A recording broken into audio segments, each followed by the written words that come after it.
Hello everyone. Today we are going to discuss about the symptomatology of CVS, that is cardiovascular system. सबसे पहले हम कोई भी चीज़ कर रहे होते हैं तो we should know why we are studying this. तो CVS सिस्टम को हम पढ़ क्यों रहे हैं, सिम्टोमेटोलॉजी की पढ़ क्यों रहे हैं, क्योंकि आपके पास आप जब क्लिनिक में होते हैं तो आपके पास पेशेंट आएंगे with the symptom like chest pain, palpitations और डिफरेंट काइंड ऑफ सिम्टम्स.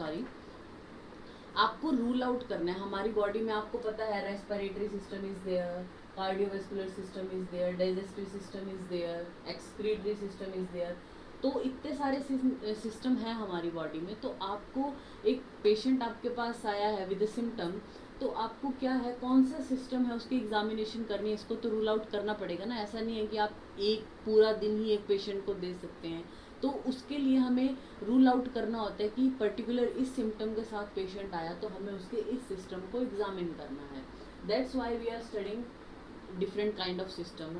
तो आज का हमारा टॉपिक है सिम्टोमेटोलॉजी ऑफ CVS यानी कार्डियोवैस्कुलर सिस्टम. कार्डियोवैस्कुलर सिस्टम में सिम्टोमेटोलॉजी की अगर हम बात करें, हम हमारे पास पेशेंट क्या क्या सिम्टम लेके आएगा, तो पेशेंट बोलेगा ही और she has chest pain, right, और palpitations. देन इसके अलावा डिस्निया या एनीमा,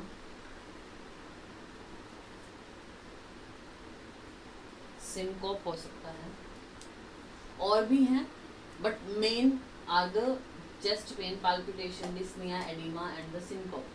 Okay, तो first we are going to discuss the chest pain. Chest pain भी अगर आपके पास पेशेंट आया है ये कंप्लेंट लेके कि उसको चेस्ट में पेन हो रहा है, तो इसका मतलब ये नहीं है कि CVS सिस्टम का ही होगा. चेस्ट पेन किसी भी तरीके का हो सकता है. तो पेन में हम क्या देखते हैं, सोक्रेटिस.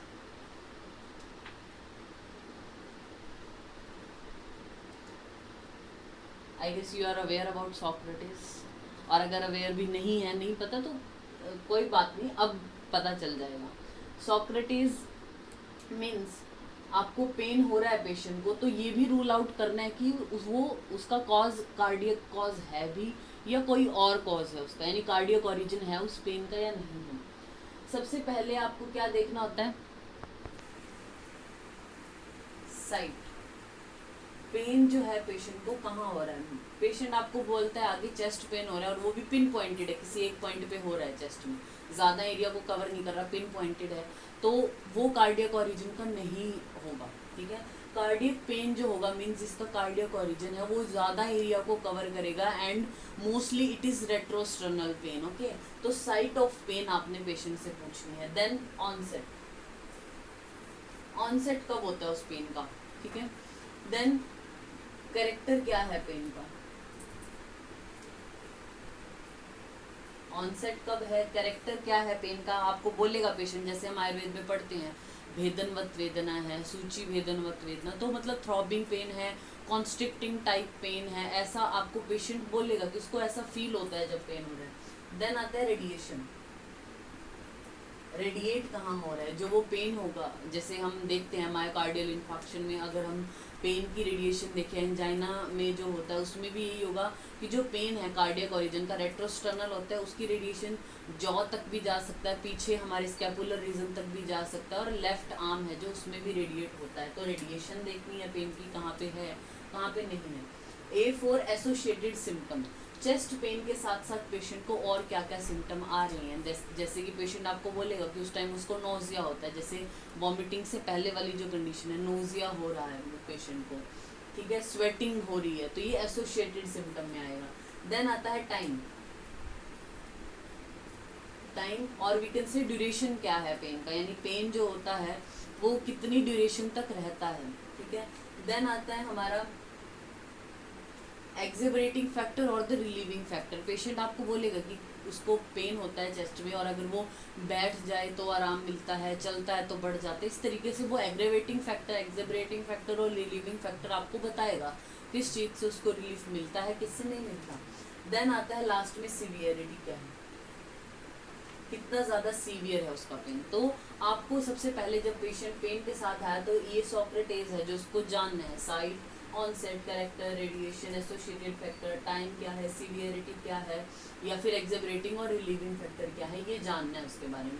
और हम जब बात करते हैं तो एक लेमैन की लैंग्वेज में हम बोल देते हैं चेस्ट पेन है, तो हम क्या बोलते हैं, एंजाइना ना, मेडिकल टर्म में एंजाइना। हमारा जो एंजाइना है मोस्टली क्या आता है, स्टेबल और अनस्टेबल एंजाइना या फिर फ्रिंज मेटल एंजाइना होता है। What is stable angina?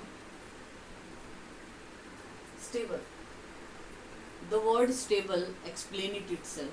Stable means जो स्टेबल हो जाएगा, मतलब पेशेंट है जैसे अगर वो कुछ काम कर रहा है, कोई विग्रस एक्टिविटी कर रहा है, उस टाइम पे उसको पेन होगा, कार्डियक पेन होगा, एंड देन जब वो रेस्ट करेगा तो वो स्टेबल हो जाएगा, मतलब पेशेंट को पेन नहीं होगा, उसको बोलते हैं स्टेबल एंजाइना। ये 20 मिनट से कम ही होगा पेशेंट को, 20 मिनट से कम ही रहता है ये पेन पेशेंट को, और आपको बताएगा वो आगे कि कोई ऐसी एक्टिविटी करता है तब पेन बढ़ जाता है, जब आराम कर लेगा तो ठीक हो जाता है। ये जो स्टेबल एंजाइनल पेन है ये जो है वो मेनली ड्यू टू जो कॉरोनरी आर्टरीज के स्पैज्म की वजह से होता है। देन आता है हमारा अनस्टेबल एंजाइना। अनस्टेबल मीन्स जो स्टेबल नहीं होगा, यानी 20 मिनट से ज़्यादा सीवियर, मोर सीवियर पेन होता है as compare to stable angina. और पेशेंट को ये रेस्टिंग पोजीशन में भी होगा, कोई काम नहीं कर रहा था, पेशेंट बैठा था आराम से, फिर उसको पेन हो गया, अनस्टेबल एंजाइना। उसके लिए आपको मेडिकेशन पेशेंट को देनी पड़ती है, तब वो रिलीफ होगा, ये आराम करने से भी ठीक हो जाएगा। Unstable, fringe metal angina is also a type of unstable angina, but it जो फ्रिंज मेटल है हमारा वो टाइम के अकॉर्डिंग बताया गया है। जैसे जो हमारे जो मॉर्निंग आवर्स हैं या फिर लेट नाइट जो आवर्स होते हैं उनमें होता है, पेशेंट क्या होगा, सो जाएगा, सोने के बाद 2-3 घंटे बाद पेशेंट एकदम कार्डियक पेन से उठ जाएगा, ऐसा वो फ्रिंज मेटल एंजाइना है हमारा। तो it is all about the chest pain. Then palpitation, heart rate जो उसकी बढ़ रही है। Then we come to the symptom dyspnoea. Dyspnoea is what? Dyspnoea normally बोलते हैं डिफिकल्टी इन ब्रीदिंग और दिस काइंड ऑफ। डिस्निया क्या है? Normally we are not aware about our respiration, no. जैसे हम कोई भी काम कर रहे हैं, अपनी डेली एक्टिविटी कर रहे हैं, तो हमें नहीं पता हम कब सांस ले रहे हैं, कब छोड़ रहे हैं, हमें नहीं पता। ये एक इनवॉलंटरी प्रोसेस है जो चले जा रहा है। वॉलंटरी है, हम कंट्रोल कर सकते हैं लेकिन कुछ टाइम के लिए, वैसे इनवॉलंटरी है। तो डिस्निया क्या होता है? जब patient is aware about it's respiration ना, उसको बोलते हैं डिस्निया। डिस्निया में भी फिर एक वर्ड आता है ऑर्थोपनिया, ठीक है।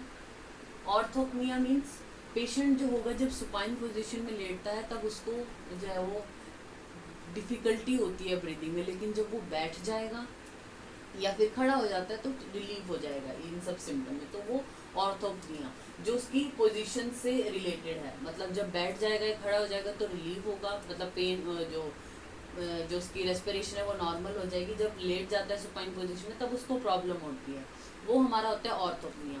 ऑर्थोपनिया के पीछे क्या पैथोफिजियोलॉजी हो सकती है?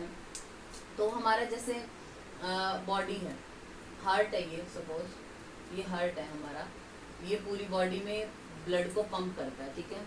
हार्ट जो है अच्छे से पंप करेगा और फिर ग्रेविटेशनल फोर्स भी लग रहा है, तो ग्रेविटी भी अपवर्ड टू डाउनवर्ड फोर्स लगा रही है, हार्ट भी पंप कर रहा है, तो ईजिली ब्लड पूरी बॉडी में चला जाता है। बट क्या होता है, अब उस ब्लड को वापस भी तो आना है हार्ट के पास, तो क्या होगा, हमारी बॉडी में जो वेन्स होती हैं उनके थ्रू वापस आता है ब्लड, तो वेन्स में जो ब्लड फ्लो होगा वो एंटी ग्रेविटी फ्लो होता है। मतलब अगर अब बात करें लोअर लिम्ब में जो जा रहा है ब्लड, वो क्या होगा, वहाँ पे मसल हमारी होती है which is called second heart of the body, that is soleus muscle. Second heart of the body means pumping mechanism है इसका, और भी गैस्ट्रोनीमियस मसल भी है जो काम करेगी पंपिंग में, बट इसको हम second heart of the body बोलते हैं। सोलियस मसल को पंप करती है उधर से, ये कॉन्ट्रैक्ट करेगी तो जो वेन्स हैं उनमें प्रेशर जनरेट होगा और हार्ट की तरफ ब्लड जाता है, यानी एंटी ग्रेविटी फ्लो करना पड़ता है। इसीलिए वॉल्स में जो वेन्स हैं उनमें वॉल्स होते हैं ताकि उनका बैक फ्लो ना हो, ठीक है, इसके लिए वॉल्स होते हैं हमारी जो वेन्स हैं उसमें। तो अब ये क्या हो रहा है, ऐसे मैकेनिज्म पूरा चलता रहता है कि जो सोलियस मसल है ये कॉन्ट्रैक्ट होगी, या जो हमारे वॉल्स हैं वो भी कुछ कंट्रीब्यूशन अपना करते हैं कि बैक फ्लो को रोकते हैं, तो हार्ट की तरफ ब्लड जा रहा है वेन्स में, ये नॉर्मल प्रोसीजर चल रहा है हर किसी में। ऑर्थोपनिया वाली सिचुएशन में क्या होता है, जब पेशेंट सुपाइन पोजीशन में लेटता है तो वहाँ पे ग्रेविटेशनल पुल एक तरीके से कम हो जाएगा, तो ग्रेविटेशनल फोर्स जब कम हो रहा है तो पेशेंट की क्या होगा, जो वीनस सर्कुलेशन है, वीनस सर्कुलेशन अब बढ़ रहा है, मतलब उसको कोई काउंटर करने वाला फोर्स नहीं है। नॉर्मली क्या है, वीनस प्रेशर ऊपर लगा रहा है, ग्रेविटेशनल फोर्स नीचे लग रहा है, ये मैकेनिज्म चल रहा है पूरा हमारी बॉडी में नॉर्मली। अब क्या हो गया, जब पेशेंट सुपाइन पोजीशन में है तो यहाँ पे ग्रेविटेशनल फोर्स तो नीचे की तरफ नहीं लग रहा ना, तो ये जो वीनस रिटर्न है, मतलब वीनस जो सर्कुलेशन है वो बढ़ रहा है। वीनस सर्कुलेशन बढ़ेगा तो हार्ट भी ज़्यादा चल रहा है, उधर ब्लड जो है वो पल्मोनरी एरिया में ज़्यादा पहुंच रहा है, लंग्स के पास ज़्यादा पहुंचेगा ब्लड, तो वहाँ पे क्या होगा कि जो हमारे इंटरस्टिशियल एरिया है, इंटरस्टिशियल टिश्यू है, वहाँ पे फ्लूइड एक्यूमुलेट होने लगता है। फ्लूइड निकलने लगेगा तो पेशेंट को सांस लेने में प्रॉब्लम होती है सुपाइन पोजीशन में। जैसे वो बैठेगा उठेगा तो फिर से वही एक काउंटर फोर्स लगना स्टार्ट हो जाएगा और उसको थोड़े सिम्टम में रिलीफ होता है। That is we can say pathophysiology of orthopnoea. तो ऑर्थोपनिया देखने को मिलता है डिस्निया या पैरोक्सिस्मल नॉक्टर्नल डिस्निया, मतलब पेशेंट रात को ऐसे कंप्लेन करेगा कि वो सो जाता है, सोने के बाद 2-3 घंटे बाद वो सांस नहीं आती पेशेंट को, उठ जाता है इससे, तो ये हमारा डिस्निया के अंदर आता है।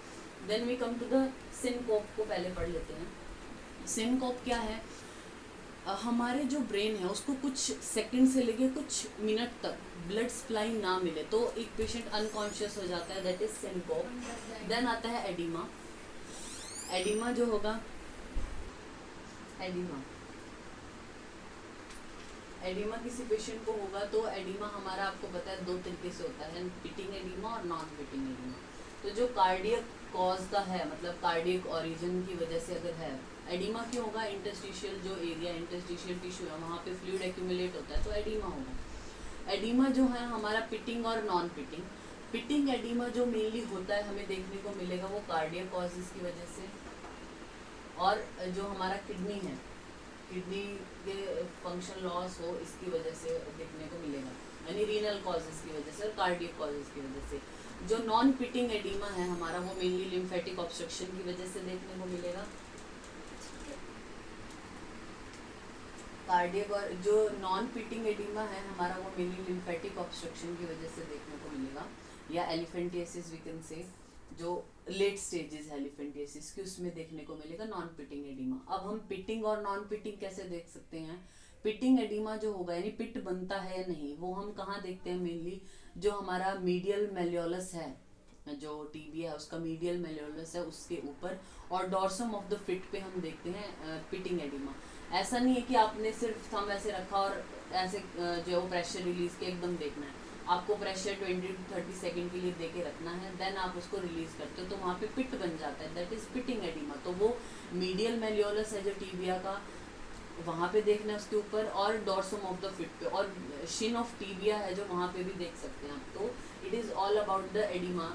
जो कार्डियक ओरिजिन का है वो mainly dependent part of the body है, किडनी वाला भी जो है डिपेंडेंट पार्ट, यानी लेग्स में देखने को मिलेगा ज़्यादातर, लेकिन किडनी की जो किडनी की वजह से जो है वो जो पेरी ऑर्बिटल एरिया है वहाँ पे भी देखने को मिलेगा। तो इसको भी थोड़ा अपने रूल आउट करना है कि एडिमा जो है उसका कॉज क्या है, वो सीवीएस सिस्टम के अंदर भी आता है। एडिमा में फिर आपको रूल आउट करना है कि वो कार्डियक ओरिजिन है या फिर रीनल कॉज उसका हो सकता है, ठीक है। तो ये हमारा है सीवीएस सिस्टम है जो उसके बारे में। सिनकोप जो ये सिम्टम हम पढ़ते हैं इसमें ये आता है। सिनकोप में क्या होगा, मतलब इसके लिए आपको थोड़ा पता होना चाहिए ब्रेन की जो ब्लड सप्लाई है उसके बारे में। तो ब्रेन की जो ब्लड सप्लाई है उसमें हम एक तरीके से पढ़ते हैं anterior circuit and the posterior circuit, यानी एंटीरियरली जो ब्रेन को सप्लाई कर रही है एंड पोस्टीरियरली। तो एंटीरियरली में हमारी जो मेनली क्या आती है, कैरोटिड आर्टरी है, जो इंटरनल कैरोटिड आर्टरी वो आएगी। इंटरनल कैरोटिड आर्टरी भी फिर आगे उसकी सब डिविजन्स हैं, anterior cranial, middle cranial and posterior cranial. दो पोस्टीरियर सर्किट जो होता है ब्रेन को, जो पोस्टीरियर सप्लाई कर रहा है, that is vertebral artery. Vertebral आगे फिर बेसिलर आर्टरी में ऐसे डिवाइड होती है। फिर ये जो एंटीरियर सर्किट और पोस्टीरियर सर्किट है ये सब एरेक्नॉइड स्पेस में आके जो वो मिलते हैं, that is called circle of villous, ठीक है। तो क्या है, हमने जो ब्रेन है उसकी ब्लड सप्लाई के बारे में पढ़ा कुछ टाइम के लिए, कुछ सेकंड्स जो है या मिनट के लिए ब्रेन की ब्लड सप्लाई अगर रुक जाती है तो पेशेंट अनकॉन्शियस जैसा हो जाता है। बोलते हैं ना पेशेंट के ऐसे चक्कर आ गया, आंखों के सामने अंधेरा आ गया, तो वो है चीज़ है हमारा सिंकोप, यानी ब्रेन की ब्लड सप्लाई मेनली जो इनमें भी मेन ब्रांच हमारी होती है मिड जो क्रेनियल आर्टरी है इससे, ठीक है, मेन ये है फैक्टर। तो ये हमारा जो है वो सिम्टोमेटोलॉजी ऑफ सीवीएस यानी कार्डियोवैस्कुलर सिस्टम में चेस्ट पेन के बारे में पढ़ा। तो पेन के रिगार्डिंग आपको सोक्रेटिस पता होना चाहिए। डिस्निया है तो ऑर्थोपनिया क्या होगा या पैरोक्सिमल नॉक्टर्नल डिस्निया क्या होता है। एडिमा है तो एडिमा पिटिंग भी होता है, नॉन पिटिंग भी होता है, या क्या क्या कॉजेज हो सकते हैं एडिमा के। सिंकोप है तो आपको ब्रेन की ब्लड सप्लाई के बारे में। देन हमारा जो है वो एक हम चीज़ इसमें पढ़ते हैं